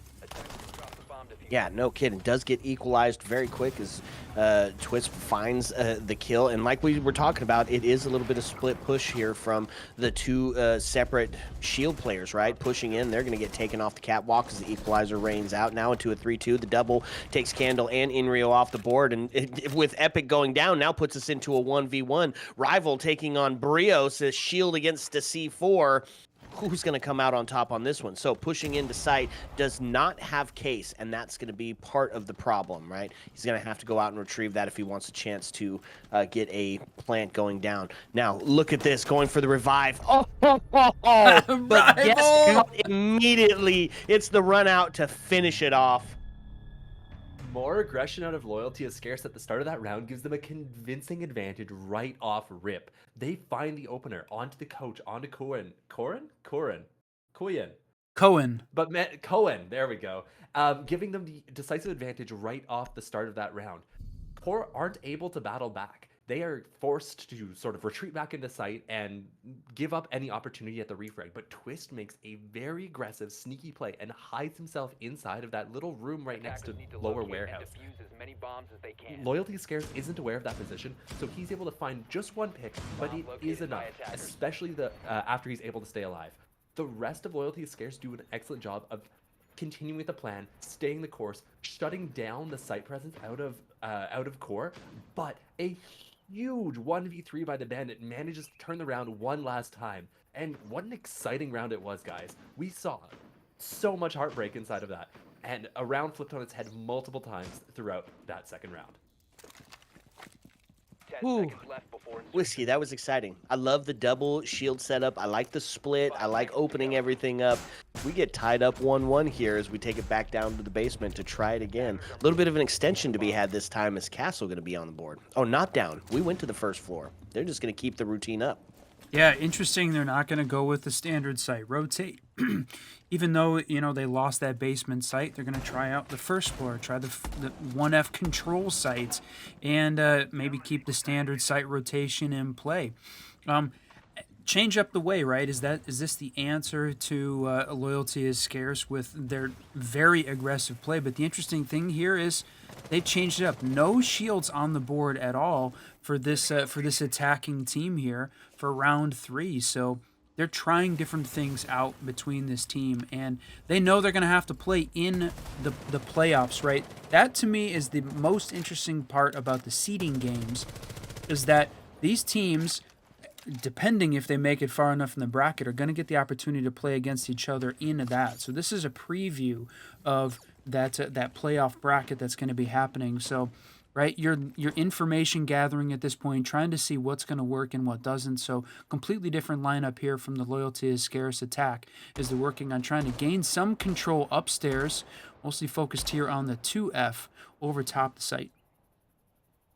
Yeah, and really little presence up there, right? Only Solus up there to kind of play spoiler to the push in up top, which, when you get yourself isolated like that can be a little bit dangerous. But What look a at that run out. real quick, just absolutely ready for it. There goes the 2F presence, and you get the run out taken care of. So now it puts us into a 5v3 as the defense going to feel that one. Yeah, I mean, you had Rival, the hero of the last round, on the run out, gets a double. This time, completely shut down. Mr. B gets rid of Rival and Candle there. And, all right, Mike W making the fight in a 1v4 with a minute left. Inrio has definitely got his work cut out for him, or not at all. Yeah. Dominant round out of Loyalty is Scarce. Really cool attack that was employed out of them. I just want to walk you guys through what happened on that attack that was so indicative of how good Loyalty is Scarce is at attacking inside of this game, inside of Siege. They start the round by opening up down below, opening up the Animus wall, and applying pressure to that downstairs because they know that Core is running a pulse, is running C4s below to be able to deny a plant inside of that storage bomb site. Afterwards, they go upstairs, they open up the IT wall. By opening up that wall, they completely deny Core playing the vert angles that go down into Scourge. So what they do is they get rid of the players below who can deny with C4s, they get rid of the players above who can deny through vert, meaning the only thing they have to worry about is one player who's sitting inside of storage behind those little cabinets. So they're able to jump through the window, take that fight with support, with drones, with util, and just win the round from there. They were gifted a few picks throughout the round by different jump outs that were happening at different points, but it didn't matter because they had so much control that was inevitable. The round was Loyalty is Scarce's the moment they managed to open up IT and clear out below. The only reason those jump outs happen is because the pressure is mounting on the side of Core. They know that they're forced to make a play, otherwise they will not win the round. So it looks like they're just throwing their bodies away, but what it really comes down to is some exceptional play out of Loyalty is Scarce in setting up for an almost unstoppable execute. Okay, the unstoppable execute. And to be honest, I like the sound of that. I need to write that down, Whiskey. We need a couple of those for our ranked rounds. Yeah, write it down. And really, we got to be writing down a lot of what Loyalty is Scarce is doing. After that previous win, I know we said it earlier, but if you're just joining us, that's the 11th game in a row that Loyalty is Scarce has won, including the Element Open qualifiers, the Element 4 itself in the Swiss stage, and now all the way through this SI Last Chance qualifier bracket. They have been on a roll and nearly unstoppable. So, like we said, a combination of interesting strategies. They're trying new things, still coming up with ways to win, taking advantage and just preying on right now the defense's mistakes. And Candle caught in a pinch, and I think is going to go down here unless he can get very lucky with a couple picks. Well, there's one to start it out, a shotgun in his hand to try and find another one. He's quick peeking it, but the pressure going to mount from the other side as Mr. B able to snuff his flame. Rival takes Epic down, but it's all the way into a 4v1. The damage done. Loyalty is Scarce has got a huge uphill climb, and boy, we just got this started. Loyalty is Scarce doesn't manage to get anything going inside of that round, but I want to highlight how good Core played that position they found themselves in. Candle was cut off. That player should have been dead, but because his teammates rotated up staircases in order to support him, he's able to get away with 2 kills, plus his teammate manages to pick up a third one, leaving B in a 1v4 scenario. It's beautiful Siege to watch, and it's really impressive to see teams that understand that winning rounds comes down to how well you play off your teammates. Some excellent play out of them to turn what should have been an easy advantage secured by Loyalty is Scarce into multiple deaths and an unwinnable situation for B. Going into this next round, we've already seen Loyalty is Scarce attack this site. They're going to be doing similar stuff. I don't imagine they'll have quite as much success early on getting those openings because Core has been fighting back really effectively against the aggression in these last couple of rounds, but they should still be able to start to establish control and play around their win condition side of the site, opening up that IT breach, taking that rafters control, and getting a plant down inside of that A bomb site by splitting through water. So look for that in this next round as we head into it. Okay, so what you're saying is, I'm gonna boil it down, that they won that last round through the power of friendship. If only friendship team were still here, huh? Yeah, no, Yep, that was the last game, Whiskey. They already took down the friendship team. Loyalty is scarce, my friend. This is no longer about friendship. This is about winning. I love it. So, going for a bit of a different approach here on the attack side of it, right? Took away the shield play that they were bringing. No Maverick to add any of that, like, silent entry or open up some of those early pick arenas. Instead, they're going to double down on the hard breach and bring out both the Thermite and the Ace to get it done. Now, on the defensive side, we talked about pace-setting operators. I think bringing out the Clash here, it's interesting, right? Normally, we'd see the Warden holding on to the river area with, like, a shield or with a deployable shield, so you really find it hard to take that space. Replacing it with the Clash, if you have that friendship or that buddy system at friendship, that buddy system in play is going to be especially devastating. This feels like it's developing a little bit slower than we had seen, right? Sort of the hallmark of some of these loyalty is scarce attacks have been very quick entry and taking advantage of it. So to me, it feels like when they slow down, it's going to favor core a little bit more as they can get themselves into position, right, and play off of a little bit of a slower attack here from loyalty is scarce. That I think is going to play into their favor. With 1:40 left, NIGHTHAVEN is all about the vertical play. We saw that from the deny that Tybear talked about as part of the execute in the previous round that Loyalty is Scarce had put together. And in this case, playing up, forcing the defense out of power positions there from below. I love the use of the buck in that scenario. Yeah, absolutely. Force that Azami out, right? Take away some of that static trench warfare that she's just so good at. Put a damage on it and then follow up to find and get the kill. Huge opener as Loyalty is Scarce is now up in the man advantage. So, Deimos getting active below, going to start to put the ping, and the only person he's got that he can ping is that Mute, who can easily get to a jammer to stop that ping. So they got to get something onto this Clash so they can start to try to put some pressure on in multiple areas, right? You're going to have to outsmart the Clash to get and take this space, which is necessary, right? To have that, you can't just have that one-dimensional push. Now, starting to push up towards the door, it's going to see our first bit of engagement towards the Clash, and there's going to be the Clash finding one, looking towards the backside, and now going to slow down that river push as well, and has a deployable shield to get behind. So Deimos coming up to try to put the pressure on, as the grenade comes out to take away that extension util, forcing them back into sight, kind of locked onto a corner now as they start to make that push up. Waiting for it on the side of the catwalk, takes a couple of shots, not going to be answered there. Some damage done. Is now a 4v3. Warden gets taken off the board. No. Clash to follow now. All going to be on the shoulders of nobody as they just push in, take space, and punch him in the face. Good round out of Loyalty is Scarce. What they do is they go down below and they take advantage of two ops that synergize super well together. The Buck plus the Deimos. What those ops do is they make it so that the players in sight in those power positions can't play in those positions. By tracking with the Deimos and by destroying the entire floor with the Buck, Loyalty is Scarce effectively make the core players sprint around like headless chickens around the bomb site. There's nothing they can do to be able to hold those power positions. And as that happens, the rest of the team rotates over towards rafters to take away that space, rotates over towards top water to pinch over there, and really slowly, methodically constrict the available space that core has. This is where Loyalty is Scarce excels, by taking away that space, by being methodical, by using almost their checklist of steps throughout the round to slowly strangle out defensive holds. And NIGHTHAVEN Labs is absolutely a map that favors that sort of play, which is why we're seeing them be so dominant in these rounds they win.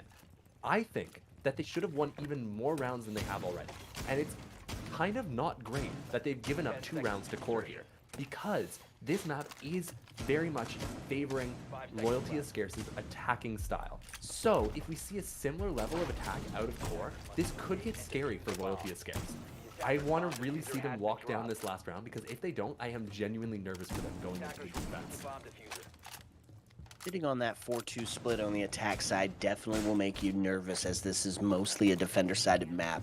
I would 100% agree with you. And the teamwork that they're displaying is just what we said in the very beginning. The team that's got a well put together attack team is going to do very well on NIGHTHAVEN. So double shield usage back in play here as they're going to look to take some space early. Blackbeard opening up that window downstairs, getting that cross set up for anybody trying to suss them out. Now, they do make that extension. Castle is on the board, still playing to that C4. Capcan on the board. This is definitely a pace-setting defense. Will it be the right call here? I think with the double shield, it could be.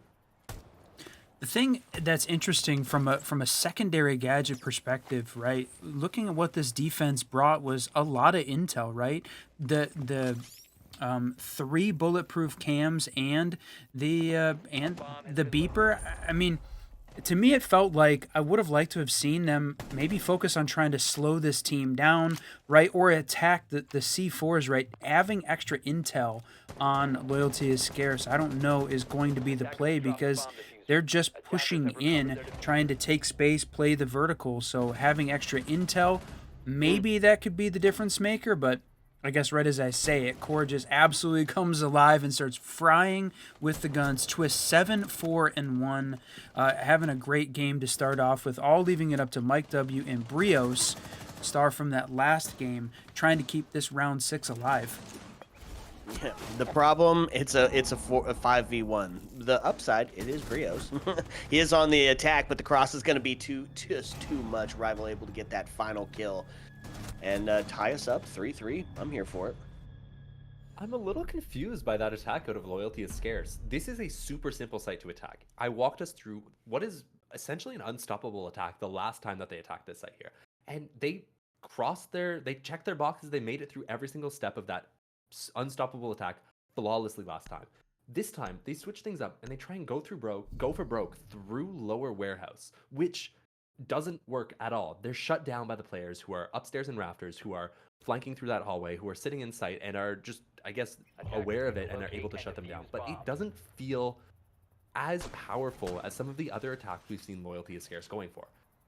They try something different, which I respect, but when the different is weaker, I don't particularly like it. And I think that they would have been better if they tried to continue with the same sort of attack that they had last time, and slowly, methodically constricting space, instead of running at them and trying to do a super aggressive rush-style fight.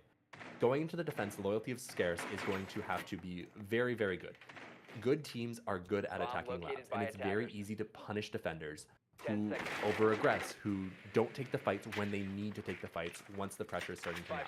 So we'll see how things go for them. This first round is really going to be like the pace setter to see how this half will go.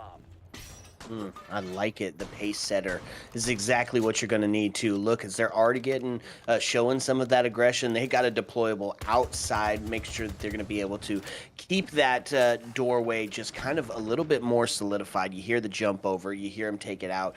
A bunch of sound cues can come from that direction. On the defense, though, we're going to kind of double up on some breach denial as Bandit and Tuberao going to be brought out here. I like the call. Really try to slow him down, but the problem is you got the Maverick on the board who can put that pressure on even when the Tuberao canisters have been deployed against it. That being said, he's already got himself a little bit of damage and a little bit more as they're trying to work their way through.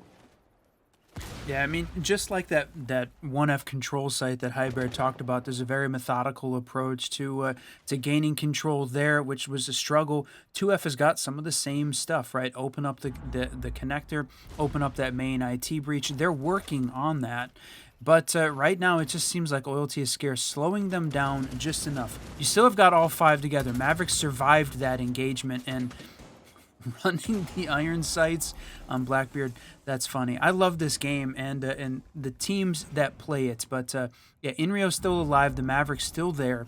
So they've got the opportunity to open up the rest of these sight lines. You got a minute and a half, still plenty of time from the attacking standpoint to try and continue to take space, gain angles on this Loyalty is Scarce team, and lean into what is your strengths. This core team is very good. Oh man, pre-fire does get the kill as Mike W gets taken off the board, and that's your long distance defense gone. But the shield is going to fall as well as Rival gets into a frost mat, allows him to get a little bit back up, and is going to finish the kill out. But then look, Candle going to find himself a double, puts us into a 4-2 in a tough position here for the defense as they find themselves one, getting a little bit closer. But it's the plant starting to go down off the pillar. They've got the cross set up. This is going to be a tough retake situation here, and they're going to find. Look at that. Give Kuyan a double. Oh, a double. Some great patience by Kuyan at the end of that round to secure those last 2 picks. That round comes down to just a little bit too much aggression on the flank, and what can you say? Korra is ready for it. They slowly take away the space, they slowly constrict Loyalty is scarce, and Loyalty is scarce, feeling that pressure mounting, decide to go for that flank. The thing is, Candle's sitting there waiting. He's ready for it and shuts it down before it even gets started. They use the space created by that to push into sight, knowing that Loyalty is scarce is going for that flank, trying to make plays elsewhere on the map. Sight is going to be relatively weak. So we see them push in through IT, push in through electrical, and get aggressive everywhere else once that happens to collapse onto site and kill those remaining players. And at that point, it's too little too late for Loyalty is scarce. They try and retake, they get some space, but they aren't able to lock it down because the positions being played by Core are phenomenal. And the patience that they display in holding angles, in being silent, in not rushing those fights, but playing those crossfires as a team is really, really strong and almost impossible to beat. So some nice stuff out of them on their first round, and this is what I was concerned about going into Loyalty is Scarce's defensive half. I don't actually think that 3 rounds is going to be enough for them. We continue to see these sorts of well thought out, meticulous attacks out of Core.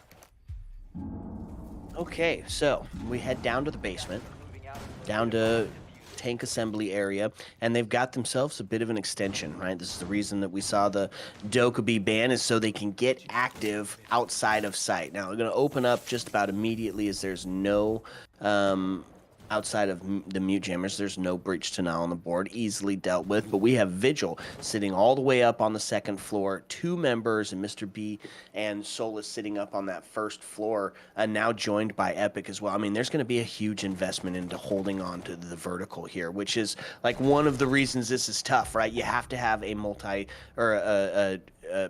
can't have such a linear approach to taking this site. You have to have the vertical. Ooh, man, Buck gets taken off the board. Blitz Here he gonna goes. push in and take down Brios, and that's going to be that 2nd floor already dealt with. Now, still 3 on the 1st. If they can find 1 kill, it's going to give them the chance to start pushing down into sight, get that execute ready. But we're equalized on the body count here, Whiskey.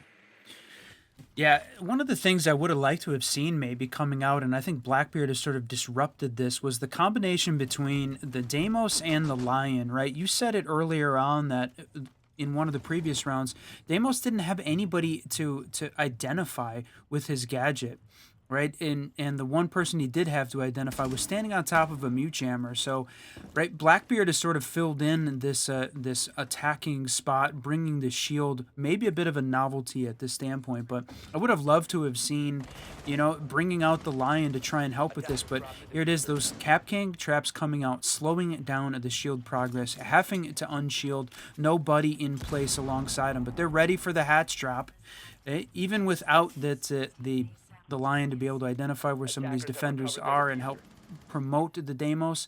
They're getting ready for this execute right now.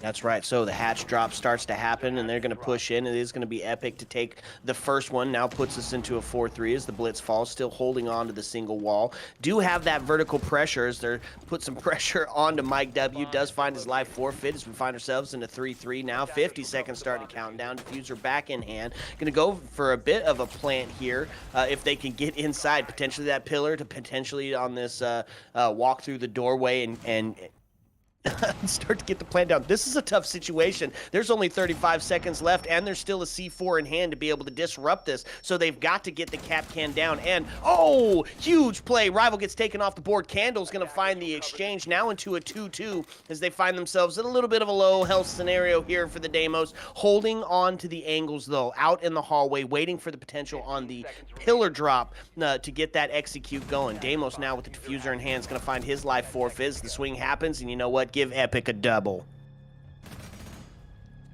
Great patience by Loyalty is scarce towards the end of that round. They perfectly read the situation, falling further back instead of pressing forward as the time starts to run down. And Core feeling that pressure mounting, knowing that their only win condition, the Blackbeard, was taken out such that they don't have anyone who can plant with the shield behind their back to deny anyone just with that rapid swing out to be able to kill the player planting in that like corner position, decide to go for broke, go deep into sight, and because the players from Loyalty is Scarce have fallen back, are playing those stronger positions that are harder to push into, they managed to pick up those last 2 kills. Really, really well played by them.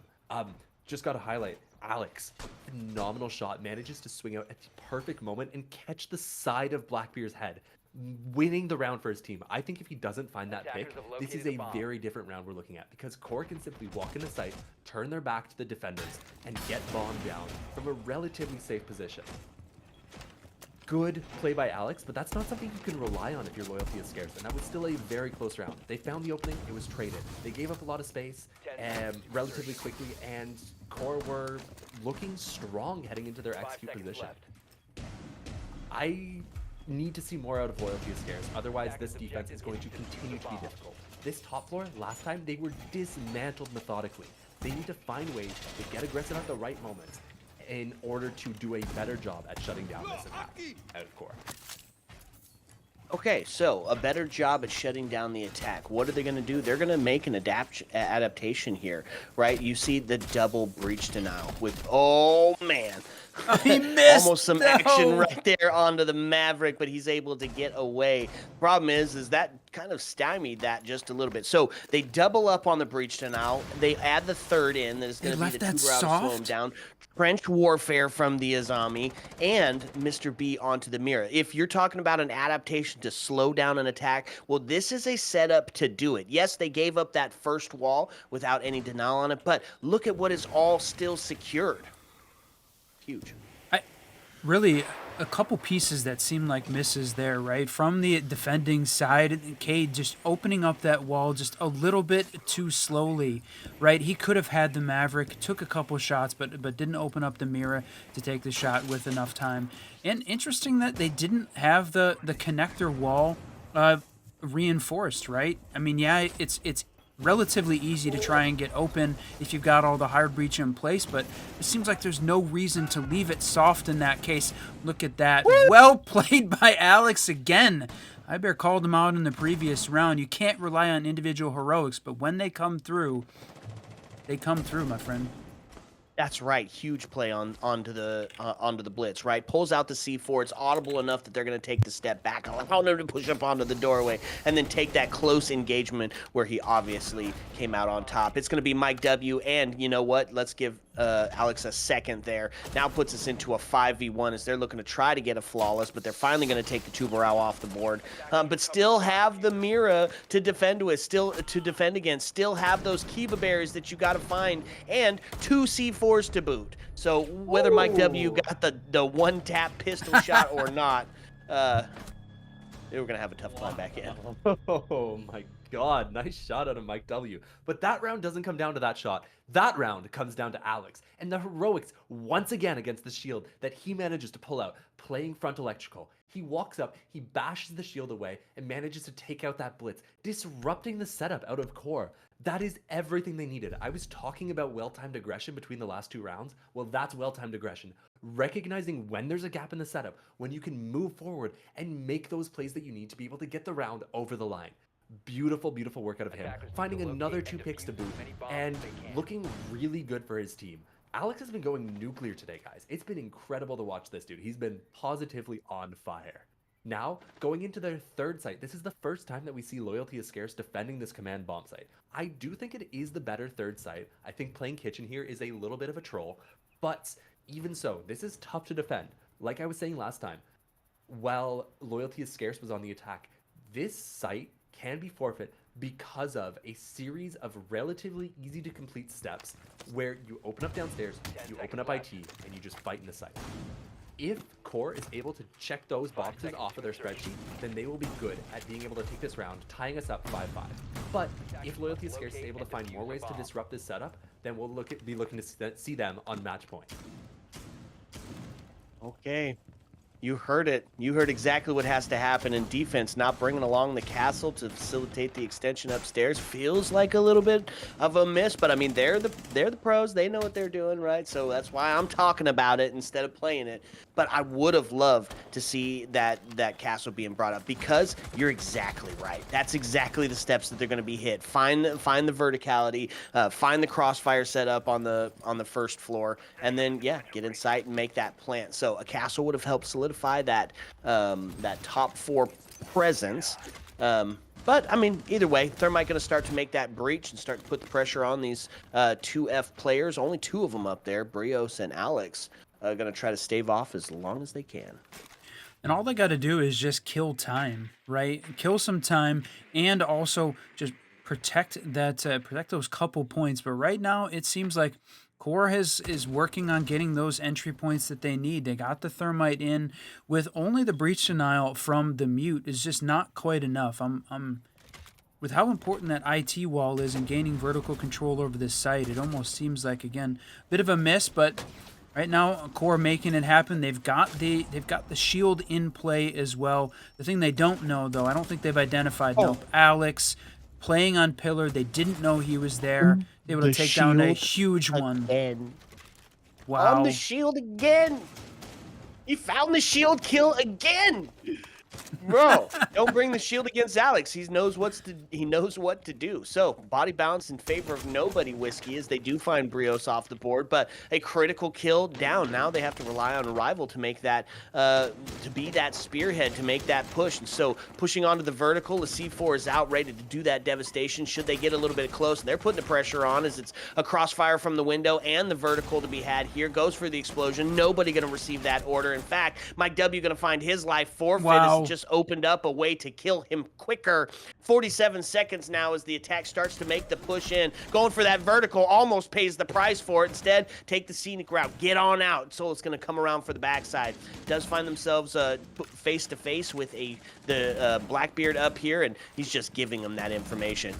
Man, drops his shield but doesn't find the kill. It is Ace taken off the board as Alex makes that rotate. Epic able to find the Blackbeard, and just like that, a 3v2, a 3v1, 21 seconds left, and loyalty is scarce. Brought it back from the depths and are able to find themselves potentially pushing that match point scenario. 12 seconds to hold on, and it's going to be the shots from Epic to take Inrio's head right off. Holy heroics is the story of this entire defense for Loyalty is Scarce. Again, Alex managing to find the pick on that shield, as we were talking about during that round. But the bigger thing is Epic pushing up those fish stairs and managing to win the round essentially by himself. Getting that kill onto the Blackbeard is insane. He never gets that. Like 1 out of 100 times he wins that round. But he hits the shot, the Blackbeard drops his shield, and that lets him retake up top, thus denying Core the control that they need to be able to get that bomb down. I was worried early on. It felt like a little bit of an overcook out of Core, but then Warden staying in sight gives up his life, giving the advantage back to the attack. In the 4v3, Loyalty is Scarce are forced to try and do a retake up fish stairs, and they, for the most part, aren't really successful. They get stuck at the top of the staircase. They're facing a Blackbeard, one of the best operators to just stare someone down with, because they can't shoot you, and you can just watch them, wait for them to make an mistake, wait for them to put themselves in a bad situation, and take them down. But the patience out of Epic to slowly just bait that Blackbeard into dropping his shield at an inopportune moment and give him the opportunity to win that fight is beautiful to watch. Giving his team a chance at getting back into that round. And my god, Loyalty is Scarce on 6, back on this basement bomb site. They've won down here before. Can they do it again? Man, gotta see Core be perfect for 2 to be able to get this done. And that was a funny animation. I don't know if you saw that, Whiskey, the Scopos there running at the end. Well, because the Scopos, when she's on 2 different levels, the HUD doesn't know which one apparently to show, so it just shows both. So yeah, very funny animation. But man, Schrodinger's robot. Loyalty is Scarce has been unbelievable, right? Undefeated now. They've beaten Friendship Team twice, and they're looking to take this winning streak on to Core. And I know we're here, match point, and again, it's not just match point. This is the seeding game final point. The winner here taking the number 5 seed going into the closed qualifier playoffs on January 4th to start with. Against those 4 invited teams, the loser getting that 6th place. So it's not a huge difference between these two, but I think, like you said, bragging rights and the fact that this team playing together undefeated, I think there's a lot to be said if they can try and hold on to that streak. So Core definitely looking to play the spoiler and to try and shut down their former teammate there in Brios. In the basement, one of the last places potentially they're going to do battle. And right now, everybody except for that Mr. B playing the Scopos and Brios downstairs in the basement and losing Alex, that is huge. No more individual heroics coming out from him. That's right. That was the big play, right? That was the win condition met. And so now they retain the body balance, and they have their shield still in play, and they take out the top frag from the other side. So a big W win there. But Mike W going to respond onto the Maverick with some pistol popping, body dropping action. It answered back. Candle going to find one rival to take out Mr. B, and just like that, we find ourselves into a 4v2. Now, this is a situation that we've seen win out before, but it gets a little bit more difficult as Mike W is now the only one left alive. A C4 to take the shield off the board, so a little bit better, a little bit more favorable of a situation. They've got the pings going out. They know that he's close in there, and now he's got the Deimos ping, so he's got 2 that are set up where he knows exactly where they're at. The plant's starting to go down. As the crossfire's in place, he's going to get the one, but the man, if he swings that when the ping goes out, that might have been a different story. Good round out of Core, getting aggressive down those exo stairs, managing to find that first pick onto Alex. Aggression isn't bad. Solo aggression is what a lot of teams struggle with, but that is really well supported aggression because as Candle pushes down those stairs, he's got players behind him, he's got a drone in front of him, he's ready for that fight, and he manages to secure an uncontested opener for his team. Loyalty is scarce, feeling the pressure starting to mount, decide to go for some flanks, but Core are so aware of what's happening and they know that they're in no rush. So what they do is they post up on the flank, they wait for that aggression out of Loyalty is scarce, and they catch them with their pants down hitting those flanks. They're sitting in the open, walking through rooms, just looking to hit sight or hit the flank, expecting that Core will have been getting ahead of themselves, going down and getting ready to fight into sight. But because they've got so much time, because that opener came out so early, Core can simply sit still, patiently waiting for that flank to come through, giving them an even more convincing advantage getting into that late round. And they don't leave anything to chance. They use the Deimos, they use their utility, they set up crossfires to make it absolutely unwinnable for Mike W in that 3v1. And it's beautiful. It's some incredible play out of them. And what we need to see is that one more time for them to be able to force OT. And honestly, if they're playing like that, I would not be even remotely surprised to see them get that tie game and get us into those final 3 rounds to secure who the winner is going to be. This round, Loyalty is scarce, bring out the clash. This is something we saw out of Core one time, and it did find some serious impact playing over towards that top water position. The only thing that happened was the rest of the Clash's teammates peaked in different positions, leaving the Clash kind of isolated and exposed after the rest of her teammates had fallen. I don't think Loyalty is scarce makes those mistakes. Unless there's a forced error happening, Mr. B is going to have some serious value here. So look for that going into this next round. Okay, C4 primed, prepped, and ready to send it towards that Maverick player.